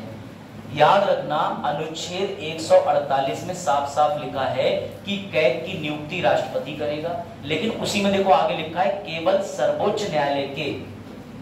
कैसे हटाया जाएगा जरा एक बार इस पे देखो। न्यायाधीश के समान तरीके समान आधार पर पद से हटाया जाएगा, यही बताएंगे आपको आर्टिकल 148 में पढ़ने का। दूसरा, ये शपथ लेता है, शपथ, इसकी शपथ आती है 3री अनुसूची में, ये भी लिख लेना, लिख लो कि इसकी जो ओथ आती है, शपथ आती है, वो 3री अनुसूची में आती है। संविधान में कितनी अनुसूचियां हैं? 12। सर ओरिजिनल कितनी थी? 8। 9वीं कब जोड़ी गई? संविधान बनने के बाद जोड़ी गई। 9वीं वाली सबसे खतरनाक थी। जब आप केशव नंदा केस पढ़ेंगे तो आपको पता चलेगा, जो कानून 9वीं अनुसूची में डाल दिया वो उस पर न्यायपालिका भी हस्तक्षेप नहीं कर सकती थी। पर अभी वर्तमान चीफ जस्टिस के पापा आए मिनेर्वा मिल केस में, वाई बी चंद्रचूड़, बोले ना, न्यायिक समीक्षा हर जगह। हाँ देखिए, मंत्री परिषद का मतलब ये होता है कि जो पीएम प्लस पूरा मंत्री जो हायरार्की मैंने बताई थी, आप उस क्लास में थे जब मैंने पीएम और कैबिनेट पढ़ाया। यही तो दिक्कत है, यही तो दिक्कत है। अपनी बहू को तुम धोखे से बहन इसलिए कह रहे हो क्योंकि तुम्हें पता ही नहीं इससे शादी तय। यही तो दिक्कत है कि बेचारा वो आया नहीं, सवाल उसका ठीक है। प्रधानमंत्री के साथ में एक पूरी हायरार्की होती है, बता देगा, ठीक है। चलो देखिए, मैंने वो पढ़ाया है ना, बट यही तो दिक्कत हो जाती है। ये देखिए, मैंने आपको ये इस तरीके का एक चार्ट पढ़ाया है, ठीक है। इसमें मैंने ये बताया कि सबसे अंदर जैसे पीएम के नजदीक कौन होते हैं, तो पीएम के नजदीक कैबिनेट होती है। उसके बाद कौन आ जाते हैं? यूनियन मिनिस्टर आ जाते हैं। उसके बाद कौन से आ जाते हैं? संयुक्त प्रभार आ जाते हैं। फिर कौन आते हैं? राज्य के मंत्री आ जाते हैं। इन सबको मिला करके बोलते हैं यूसीओएम, केंद्रीय मंत्री परिषद। सीधा सीधा मतलब मंत्रिमंडल कौन होता है? पीएम और कैबिनेट होता है। सब कौन होता है? मंत्री परिषद। इससे पूरी क्लास रही है। सबसे फायदा संयुक्त प्रभार लेते हैं, ये भी सीधी अप्रोच रखते हैं पीएम तक, बहुत मजबूत होते हैं। ठीक, आ जाओ। ये देखो भैया, महालेखा परीक्षक पद छोड़ने के बाद भारत सरकार किसी राज्य सरकार के अधीन किसी भी कार्य के लिए पात्र नहीं होगा। ठीक, अब समझ लीजिएगा, शपथ हो गई, सब कुछ हो गया। एक चीज यहाँ और लिखी है, वो बच्चों समझ लो। नियंत्रक महालेखा परीक्षक का वेतन और सेवा की अन्य शर्तें ऐसी होंगी जो संसद द्वारा कानून। अब आप कहोगे सर ये कानून कौन सा है, तो बच्चों इस कानून का नाम लिख लो। इस कानून का नाम है CAG। कैग का हिंदी मतलब तो पता ही, महालेखा एवं नियंत्रक परीक्षक। ठीक, उसके बाद आपको लिखना है ड्यूटीज, पावर, हिंदी में बता दूंगा, एंड सर्विसेज एक्ट 1971। इसे बड़े प्यार से बोला जाता है DES अधिनियम। अभी इंग्लिश में लिख लीजिए, इसका मतलब होता है कर्तव्य शक्तियां एवं सेवाएं, कर्तव्य शक्तियां एवं सेवाएं अधिनियम 1971। क्योंकि कैग जो है, उस कैग की कैसे सैलरी आएगी, कैसे क्या आएगा, ये सब इस अधिनियम से बताया जाता है। और ये अधिनियम बनाने की शक्ति स्वयं अनुच्छेद 148 प्रदान कर रहा है, उसी में लिखा हुआ है। कैग पर इतनी डिटेल जाना जरूरी है सर? हाँ, कैग इंपॉर्टेंट ऑफिस, समझ गए? कैग के भी और एनडीए की, टोटल एनडीए 2016 से लेके 21 तक बहुत। अरे वाह, सही कहा, लिख लिया। CAG ड्यूटी, पावर, सेवाएं, सर्विसेज एक्ट 1971। अब मैं आपको एक और इंटरेस्टिंग चीज बताता हूँ, समझना। ये रिपोर्ट क्या बनाता है उस पर बात करेंगे। ठीक, ये हो गया आर्टिकल 148, हिंदी अंग्रेजी है, खत्म सर। उसके बाद क्या करेंगे सर? ये अरे भैया खुल जाओ। हाँ, 148 में नियुक्ति, राष्ट्रपति के पास खुद का दिमाग नहीं होता, केंद्रीय मंत्री प्रधानमंत्री के साथ मंत्री परिषद। और प्रॉब्लम क्या है? क्योंकि भैया इन्हीं की जांच कर रहा है, बता चुका हूं कि प्रधानमंत्री लगा रहे हैं, उन्हीं की जांच करेगा। तो फिर जाहिर सी बात है, इसे हटाया कैसे जाएगा भैया? तो इसको हटाने के लिए मामला चलेगा सुप्रीम कोर्ट के जज की तरफ। शपथ तीसरी अनुसूची में, मैंने पूरे आर्टिकल को ओपन करके लिख दिया। एक ही बार रहेगा या 6 वर्ष या 65 साल तक। इसकी भूमिका की बात कर लेते हैं। ठीक, अब एक चीज समझ लीजिएगा, लिखो इंग्लैंड लिखो एक तरफ, और एक तरफ लिख लो इंडिया। बस एक लाइन का अंतर है। इंडिया में बोला जाता है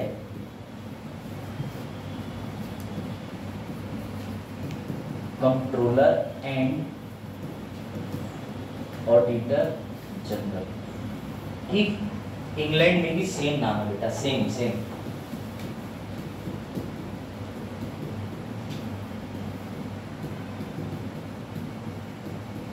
बताइए कृष्णपाल जी, क्या लगता है दोनों में कोई डिफरेंस है, या इक्वल है या नॉट इक्वल है, जो आपको लगता हो?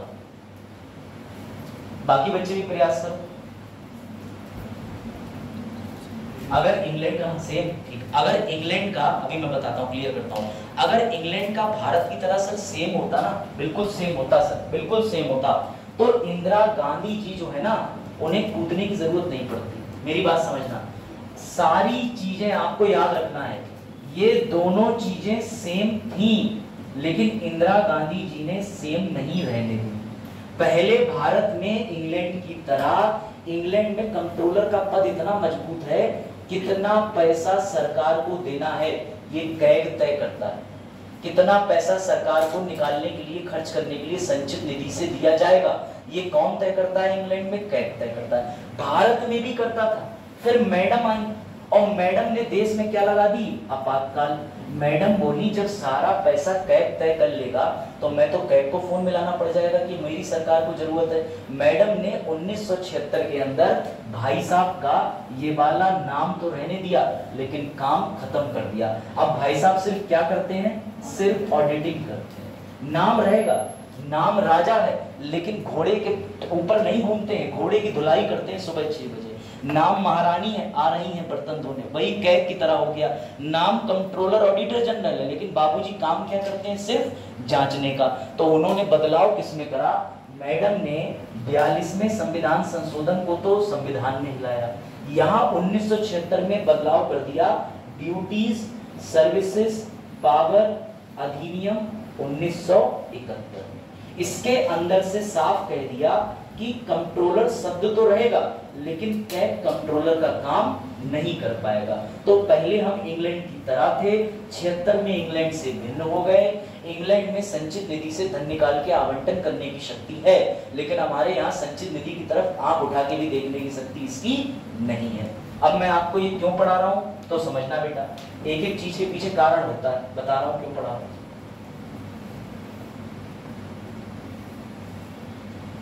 ज्यादा ही नहीं लिख सर, हाँ घर से रिवाइज कर लेंगे, चलो ठीक है।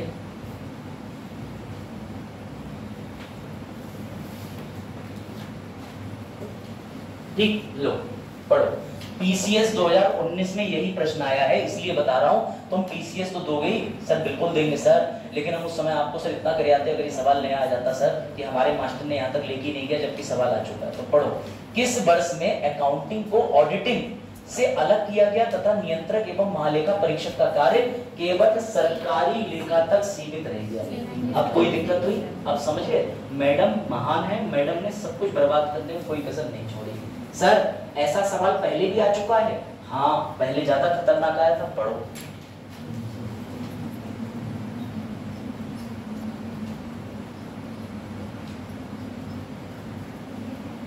किस कानून में बदलाव करा था मैडम ने? सर टीपीएस कानून 1971 में। किस वर्ष किया था? अब समझे गेम? मैडम के सवाल, सर आपने ये पढ़ाया, ये प्रश्न तो आ चुका, अब आएगा तो 2004 के बाद 2019 में नहीं आया क्या? अब 19 के बाद 24 में नहीं आ सकता क्या? कभी भी ला सकते हैं, आप उन पर उंगली नहीं उठा सकते। तो इसीलिए अब आपको पता चल गया, नाम का कंट्रोलर है, कंट्रोलर का काम नहीं है। और यही जब मुख्य परीक्षा में आएगा तो तुम स्मार्ट बच्चे हो, इंग्लैंड और इंडिया का अपने आप एक डिब्बे में कंपेयर करके बना देना, मजा आ जाएगा। मेंस में एक्स्ट्रा मार्क्स और गुड हैंडराइटिंग मिल जाएंगे। ठीक, चलो भाई अब आगे बढ़ते हैं, समस्याओं पे बात कर लेंगे, उससे पहले इसकी रिपोर्ट देख लेते हैं। चलो ये और सवाल कर लो जरा, एनडीए वाला होगा नहीं, ईपीएफओ का है। हाँ अब तुम सारी परीक्षा देते ही देते हो, जरा इसको और देखो, इसको और लगा लो, फिर कुछ बची हुई चीजें और बताता हूँ, इसमें बड़ा मजा आएगा। हाँ ये सबसे प्यारा प्रश्न है, सबसे प्यारा प्रश्न, क्योंकि इस प्रश्न में आपको एक नई चीज पता चलेगी। अनुच्छेद 151। हाँ क्या लगता है सौम्या? राज्यों के लेखाओं संबंधी रिपोर्टों को राष्ट्रपति के समक्ष प्रस्तुत किया जाएगा जो संसद के समक्ष रखेगा। बताओ ये सही है? अच्छा ठीक, अगला भी मजा आएगा, मजा। हाँ अगला ये वाला बताओ।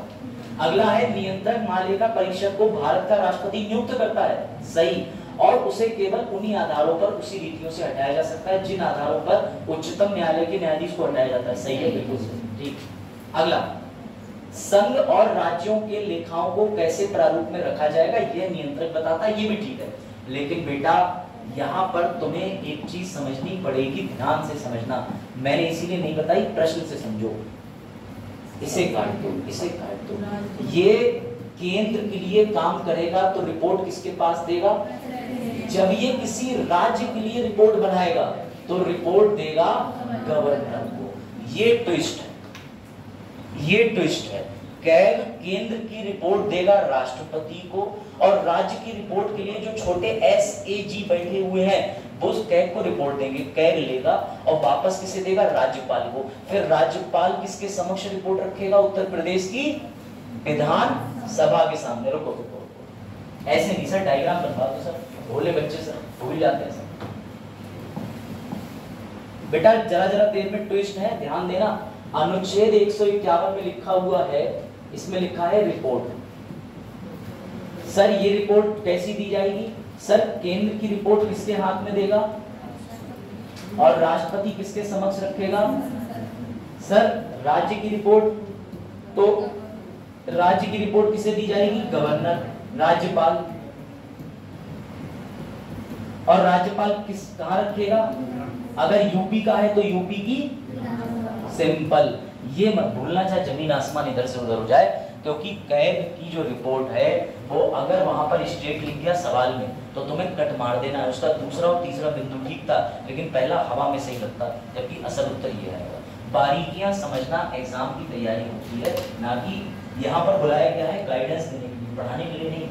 समझ रहे हो? और मैं समझाने का प्रयास कर रहा हूँ, ना आया हो फिर समझ लो। चीजें समझ में बेटा, पिछली साल के मुकाबले बहुत होमवर्क करा मैंने इस बार। पिछली बार भी कैग पढ़ाया था, लेकिन इस बार ज्यादा अच्छे से कैग पढ़ाया, ये मैं भी मानता हूँ। है सर, हमें तो अंतर ही नहीं पता सर, हम तो इसी साल आए, कोई बात नहीं बेटा। हाँ भाई यीशु, तो मैं कल में एक वीडियो देख रहा था, उसमें बड़ा अच्छी लगा, मेरे यीशु यीशु, तो मैंने यीशु को याद किया। अरे तुम्हें नहीं पता, देखते नहीं हो तुम? मैं तो बहुत देखता हूँ, मीम एंजॉय करता हूँ। उसमें अलग अलग धर्मों के लेकर के जो टिप्पणियाँ होती हैं, मैं उनको देखता हूँ, फिर ये देखता हूँ कितनी सत्य है कितनी खराब है। कुछ कुछ तो है, जैसे आदरणीय आसाराम जी के बारे में टिप्पणी जो करेगा वो सत्य है, राम रहीम जी के लिए जो टिप्पणी करेगा वो बिल्कुल सत्य है ना? लपेट रहा है। हाँ ठीक, चलो आ जाओ वापस, आ जाओ। ठीक, अभी पीएससी कमेटी का काम नहीं हुआ है, अभी अनुच्छेद 151 और पढ़ लें। इतना सब पढ़ना होता है। हाँ, अभी तो इसके दुख भी बता रहे ना तुम। ये लो, ये पढ़ लो, ये पढ़ लो। हो सकता है तुम्हें लगे मास्टर ऐसी बता दिया। हाँ पढ़ो। संघ के खातों से संबंधित भारत के नियंत्रक मालिका कैग की रिपोर्ट राष्ट्रपति को सौंपी जाएगी, जो उन्हें संसद के प्रत्येक सदन यानी लोकसभा, राज्यसभा, खुद कह रहा है, कितना प्यारा लिखा है नीचे, किसी राज्य के खातों से संबंधित भारत के कैग की रिपोर्ट राज्य के राज्यपाल को सौंपी जाएगी, जो उन्हें उस राज्य के विधानमंडल के समक्ष रखवाएगा। कोई दिक्कत? क्लियर हो गया? इसीलिए कॉन्स्टिट्यूशन से ही पढ़ना चाहिए। चलो अब आ जाओ, इसका उत्तर दे दो फटाक से, फिर आगे।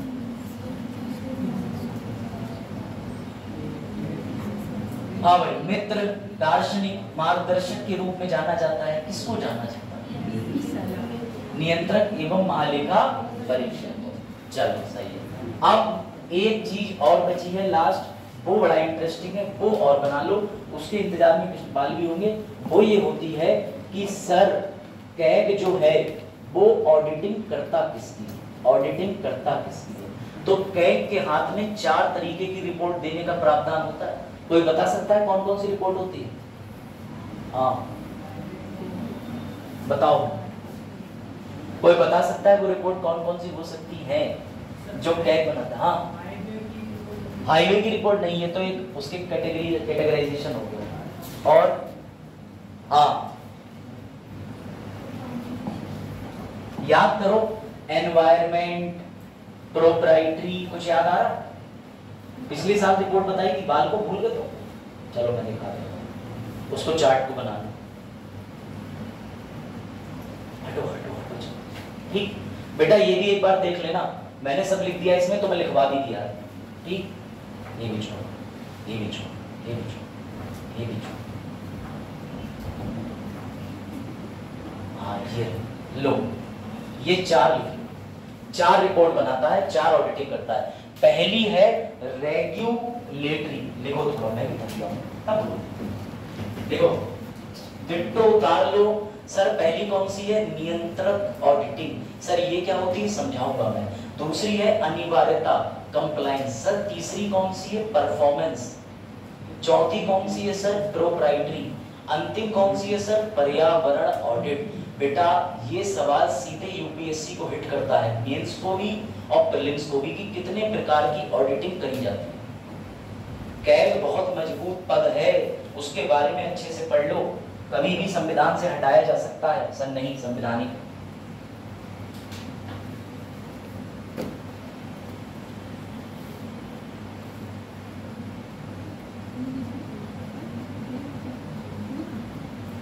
देखो जो समझ ना आए हिंदी अंग्रेजी पूछ लेना। पहली है रेगुलेटरी, नियंत्रक, नियंत्रक। दूसरी कंप्लायंस, अनिवार्य। तीसरी सर परफॉर्मेंस। अब परफॉर्मेंस की हिंदी खुद ही लिख लो। क्या अद्भुत प्रदर्शन किया है, क्या कह सकते हैं, है ना? परफॉर्मेंस ये बड़ी चलेगा। ठीक, अगला है प्रोप्राइटरी, संपदा, संपदा। उसके बाद है एनवायरमेंट, पर्यावरण, कितने पेड़ लगे हैं। इसका सीधा संबंध फाइनेंस कमीशन से है, क्योंकि उसमें 10% शायद कृष्णपाल कवरेज मिला हुआ है इकोलॉजी एंड फॉरेस्ट, है ना,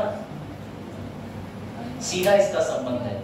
जब केंद्र राज्यों के बीच में पैसा बढ़ता है तो उसमें पर्यावरण का मानक 45%, जो आपके क्या कहते हैं पॉपुलेशन का मानक, ये सब बताऊंगा दिया मानक। जवाबदेही इसकी कैसे होती है? जवाबदेही का इसका मतलब ये है कि राष्ट्रपति पूछेगा तुमने जांच करी, तो इसकी जवाब है राष्ट्रपति और लोगों के प्रति, क्योंकि जो धन है वो संचित निधि में, वो संचित निधि में पैसा किसका है? मेरा आपका टैक्स। तो जवाबदेही जनता के प्रति, परंतु डायरेक्ट नहीं है जनता के प्रति जवाबदेही, यही ये बच जाता है। और अगला क्या है? हाँ, वित्तीय स्थिरता ऐसे ये बताता है कि इतने का घोटाला हुआ है, जाग जाओ। तो ये मीडिया में तो कम से कम खबर पहुंचाई नहीं तो कर सकता है। हाँ, इसके अलावा ट्रांसपेरेंसी लाता है, नेताओं को पारदर्शिता के साथ काम करने के विमुख करता है। चलो अब समझना, समझाओ। अस्मित को बोला गया कि भाई साहब 1 लाख करोड़ रुपए लेके राफेल विमान ले आओ फ्रांस के, ठीक, फ्रांस से।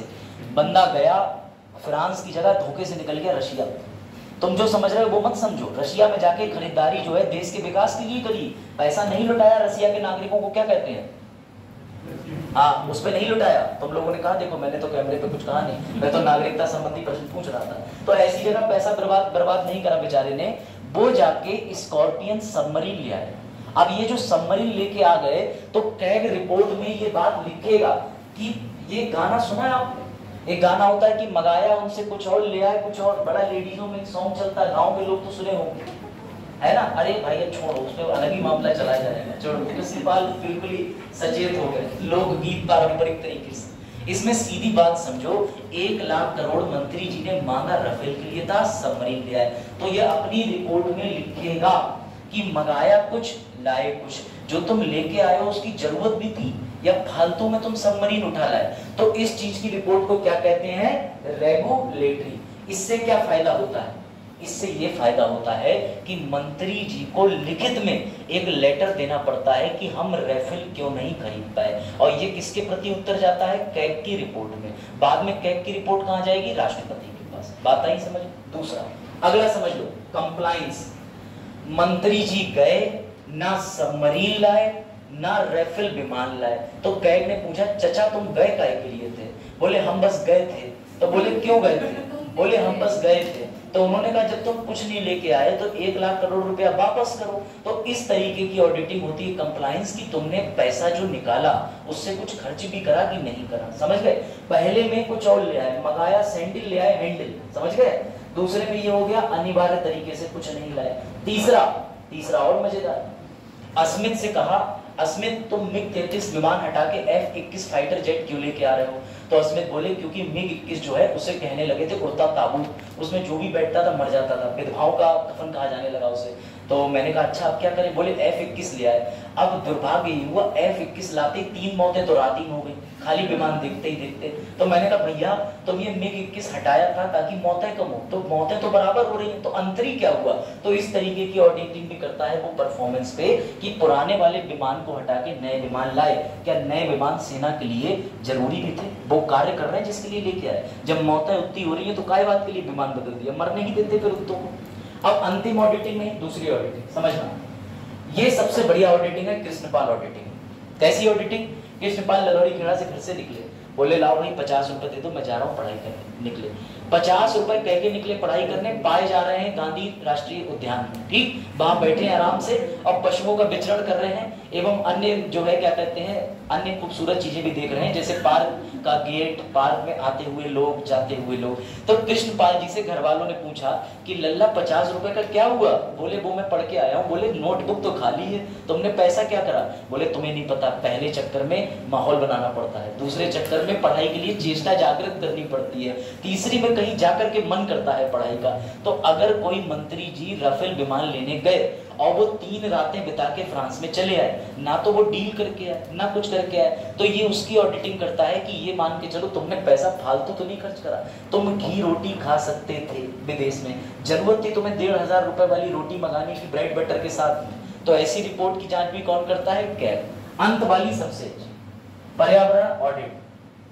मेट्रो ने कितने पेड़ कहां से काट दिए, रेलवे ने कितने पेड़ उखाड़ के ट्रैक बिछा दिए, रेलवे में कितने दड़ी कंबल खराब आ रहे हैं, घुल लगे हुए हैं, ये सब बताता है जो भी एनवायरमेंट। माइक्रो प्लास्टिक पे भी इसकी रिपोर्ट आने वाली है, अभी ये फिर अपनी रिपोर्ट दे देगा। तो ये सारी चीजों की ऑडिटिंग करता है, ये इसकी ऑडिटिंग करने का तरीका है। पर सर इतनी सारी चीजें करता है सर, इससे बड़ा तो कोई पद ही नहीं है। नहीं बेटा, इससे बड़ा पद है, पहले तुम अंगूठा छाप बनो, फिर विधायक बनो, फिर तुम मंत्री बनो, फिर सांसद बनो, उसके बाद तुम इससे कहोगे चले। ये है सबसे बड़ा पद। और ये बेचारा कौन है? IAS, समझ गए? तो ये इसके साथ मजाक हो जाता है, ये ऑडिटिंग ये करता है। ये देखो अभी तुम्हें इसका एक और केस बताता हूं जिसमें बेचारे खेल गए, बड़ा अच्छा खेल, समझना। उससे पहले तो ये देख लीजिए, हमारे कैग ने रिपोर्टें आज तक जितनी भी दी हैं, 75% जो दुर्घटनाएं हैं वो रोकी जा सकती थी, लेकिन रिपोर्ट को कंसीडर नहीं करा गया। 181 केसेस जो हुए 350 में से, हाँ आ जाओ SSC, अरे नहीं बेटा उसमें ये दुर्घटना इधर नहीं। चलो इस पे आ जाओ, अब सुनना है जरा ध्यान से। अब तुम्हें मिलवाने जा रहे हैं भारत के सबसे बड़े घोटाले से लिखना, इसे कहते हैं 2G घोटाला। देखो जरा तुम कैसे कैग ने अपनी मजाक और उड़वा ली, और मजा आएगा। कभी कभी होता है कि एक दिन का नायक आ जाता है, ऐसे ही एक कैग पहुंच गए थे भैया भारत में, उन्होंने सोचा मैं सब बदल दूंगा, सब बदल दूंगा। अब 2G घोटाला क्या है उससे पहले समझना, अभी तुमने बीच में 3G चलाया, अब 4G चला रहे हो, अब 5G चलाओगे, एक दिन 2G चलाओगे, ठीक है, मतलब बता रहा हूं, ठीक समझना। अभी क्या चल रहा है? 5G चल रहा है कि नहीं चल रहा, समझना ध्यान से। ये सब जो है ये एक स्पेक्ट्रम होता है। सर स्पेक्ट्रम क्या होता है समझा रहा हूं। इसरो जो है, इसरो ठीक, इंडियन स्पेस रिसर्च संगठन, ठीक, ये क्या करता है? एक सैटेलाइट भेजता है। ये सैटेलाइट जो है वो स्पेक्ट्रम निकालती है। स्पेक्ट्रम का सीधा मतलब समझो फ्रीक्वेंसी तरंग है। ये तरंगें दो प्रकार की होती हैं, एक होती है मिलिट्री के लिए काम में आएगी, और एक किस काम में आती है? सिविल काम में आती है। सिविल का मतलब अस्मित का फोन रात 11 बजे से सुबह 4 बजे तक जो बिजी चलता है, वो इस सैटेलाइट के टावर तक सिग्नल, टावर से फोन तक सिग्नल, ये सारा काम स्पेक्ट्रम के माध्यम से होता है। लेकिन ये सैटेलाइट कौन छोड़ती है? सरकार। ये स्पेक्ट्रम के लिए क्या होती है भारत में? नीलामी। क्या होती है? नीलामी। सरकार ने ये कह रखा है कि हमारे लिए संभव नहीं है हम भारत के जितने लोग हैं उनके लिए उस समय पर सिम बांट पाए या कवरेज कर पाए। तो उसके लिए क्या हुआ, सतनाम जैसे बड़े व्यापारी हैं, अडानी अंबानी जैसे, बोले आप मुझे ये कमर्शियल वाला स्पेक्ट्रम है, सिविल वाला जो जनता तक, ये मुझे दे दो, क्योंकि मिलिट्री तो वो दे ही नहीं सकते। अगर तुम्हें मिलिट्री स्पेक्ट्रम मिल गया तो मुबारक हो, प्राइम मिनिस्टर की तरह तुम मोबाइल से अपने बटन दबाओ, परमाणु लॉन्च कर दोगे, फिर तो तुम्हारे पास सारी खुफिया जानकारी होगी। सारे देश के लोग हमारा मिलिट्री स्पेक्ट्रम पता लगाने के चक्कर में डटे रहते हैं। कई बार पाकिस्तान ने ब्रीच करने की कोशिश भी करी, लेकिन फिर हमने उन्हें वायरस भेज दिया इधर से। ऐसा हुआ था, सत्य घटना थी। उन्होंने सारा डेटा ले लिया, तो जो एक जीनियस पिक्चर में सीन दिखाया गया ना वो रियल है। तो जीनियस पिक्चर में दिखाया कि उसने इधर से और फाइलें भी अपलोड मार दी, वायरस भी भेज दिया, तो पाकिस्तान का सिस्टम क्रैश हो गया। हाँ, उसमें हमारा नुकसान हुआ था, जीनियस में ज्यादा ही फेंक दी थी कि डेटा वापस आ गया, इतने अच्छे नहीं वो एलियन नहीं है। हाँ नष्ट। अब समझना, ये सिविल स्पेक्ट्रम कौन खरीदता है? वोडाफोन, एयरटेल, जियो या आइडिया, जो भी कहें, ठीक। बेटा ये कंपनियां कैसे खरीदती हैं? ये कंपनियां वेबसाइट पे जाती हैं और ऑक्शन खरीदती हैं, ऑक्शन करती हैं। ऑक्शन मतलब हमें दे दो, हमें दे दो, तो हम कहते हैं ले लो ले लो ले लो, ले लिया। सरकार ने दिमाग लगाया, सरकार बोली अब हम ऑक्शन नहीं कराएंगे, अब हमें चाहिए 50% की साझेदारी। 50% तुम रखना, 50% हम रखेंगे। इस पर जियो भी राजी हो गया या एयरटेल भी राजी हो गया, सब राजी हो गया। यहीं पर दिक्कत हो गई। कंपनी ने कहा हम पार्टनर कितने कितने पे हैं? 50-50 पे। लेकिन कंपनी ने जानबूझ करके प्रॉफिट को क्या दिखाया? कम। अब सरकार को पता ही है, सरकार समझ रही कि सच में इस महीने 1 लाख करोड़ ही आया होगा, जबकि असल कमाई 8-8 लाख करोड़ थी। प्राइवेट कंपनियां पैसा अपने अकाउंट में रखती, सरकार को चूना लगा रही थी। और ऐसा संभव क्यों हो पाया था? क्योंकि इसमें ए राजा वगैरह जो थे उन्होंने बीच में डील कर ली थी सरकार की तरफ से कि देखो ऐसा इतना पैसा हम लेंगे, सरकार के लिए घाटा दिखाएंगे। सरकार के कुछ मंत्री सेट कर दिए, करोड़ों का घाटा था। बेटा हुआ ये कि इस पूरे मामले में जो रिश्वत चली थी वो करीब 1200 करोड़ रुपए की रिश्वत थी, जो उस समय अखबार में आई थी। हुआ ये कि जब ये मामला इसकी ऑडिटिंग करी तो कैग को लगा कि हाँ कुछ तो गड़बड़ है। जैसे सीआईडी में एसीपी को लग जाता है। तो अब जाहिर सी बात है, कैग कुछ उखाड़ तो सकता नहीं था, क्योंकि कैग बोला मेरा काम क्या है, मेरा काम है रिपोर्ट देना। इसने किसे रिपोर्ट दी? इसने रिपोर्ट दी संसद को। संसद से पहले किसे दी? राष्ट्रपति को। राष्ट्रपति संसद, संसद ने लोक लेखा समिति, फिर वो पूरा चक्र चल गया। उसके बाद ध्यान से सुनना, पार्लियामेंट की संयुक्त कमेटी ने ये पाया ये खबर सही है, एफआईआर दर्ज हुई और मामला किसके पास पहुंच गया? सीबीआई ने जांच करी, जांच में कंपनियों का अंडर वैल्यूएशन का मामला सही पाया गया और कंपनियों को दे दिया गया कैंसिलेशन, यानी उन पर जुर्माना लगा दिया गया। लेकिन कंपनियां इतनी चालाक थी, उन्होंने कहा कि हम 12,000 करोड़ या 1200 करोड़ रुपया नहीं देंगे, बदले में हम अभिषेक मिश्रा जैसा कोई वकील पकड़ लेंगे और मामला कहां फाइल कर देंगे? सुप्रीम कोर्ट में। पूरा घोटाला पकड़ा गया, घोटाला सत्य पाया गया। कंपनियों से कहा रिकवरी करो, तुमने जानबूझ के घाटा दिखाया है। कंपनियां इतनी नालायक, कंपनियां चली गई सुप्रीम कोर्ट। अब सुनना, अब ट्विस्ट है और फिर लेक्चर खत्म। कंपनियों ने पता क्या कहा? कंपनियों ने कहा कि चलो साथ में पढ़ते हैं आर्टिकल 149।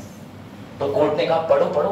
बोले इसमें लिखा है ऑल अकाउंट ऑफ गवर्नमेंट, मैं लिख दे रहा हूं, 149 में लिखा है कैग जांच करेगा, ध्यान से सुनना, all account of government of India, all account of government of state, all सारी की सारी चीजें जो राज्य या केंद्र सरकार की हों। सुप्रीम कोर्ट बोला मतलब तो बोले सुप्रीम कोर्ट वोडाफोन क्या सरकारी कंपनी है?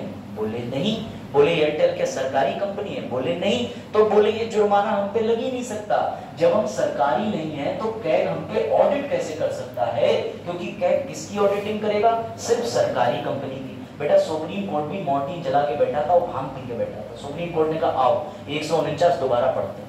तो भाई दोबारा पढ़ा गया। अब समझना, बोले पढ़ो all account of government of India, all account of government of state. ये स्टेट कहां है? इंडिया।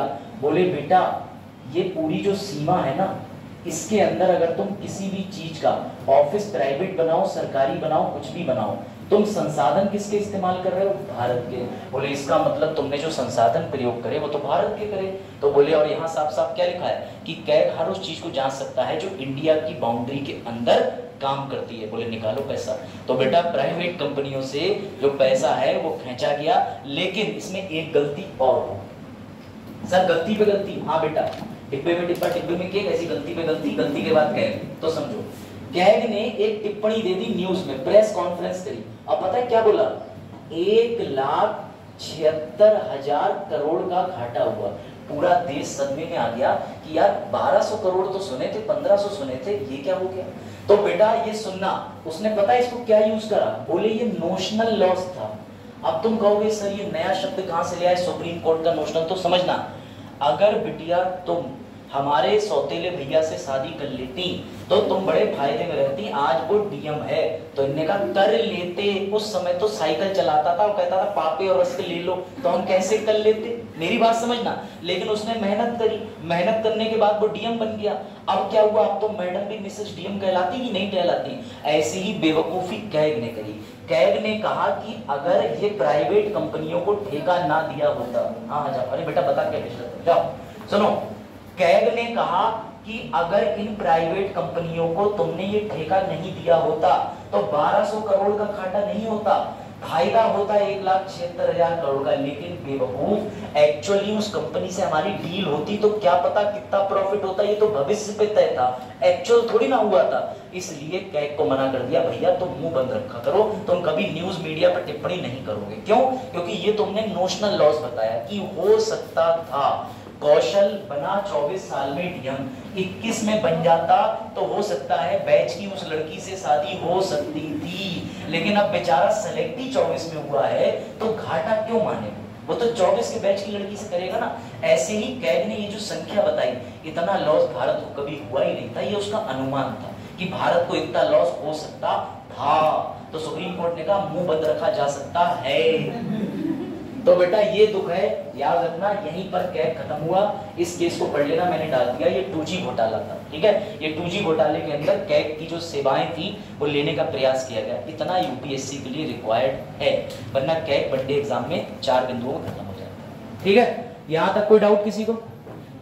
अब बताओ, कल यूपीएससी फाइनेंस कमीशन एवं नॉन कॉन्स्टिट्यूशनल बॉडी की तरफ प्रयास करेंगे। मैं प्रयास करूंगा फाइनेंस कमीशन की रिपोर्ट सारी दिखा दूं, लेकिन जैसा समय होगा वैसा करेंगे, ठीक है, कोई दिक्कत नहीं। हाँ, उठ के मत जाओ भी, अगला क्लास है भाई।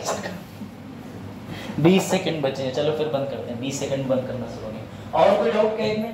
पीडीएफ अभी शेयर कर दूंगा मैं। हाँ सर, फिर शाम हो जाती है, मतलब अभी कर, ठीक है। एक बार रिवाइज कर लेना, कैग में कोई डाउट हो कल पूछ लेना, छुट्टी मत मानना। एंड आई विश, जिसके पास लक्ष्मीकांत है, एक बार कैग पढ़ लेना। घोटाले नहीं मिलेंगे, घोटालों के लिए लिख देना 2G केस, यूट्यूब पे वीडियो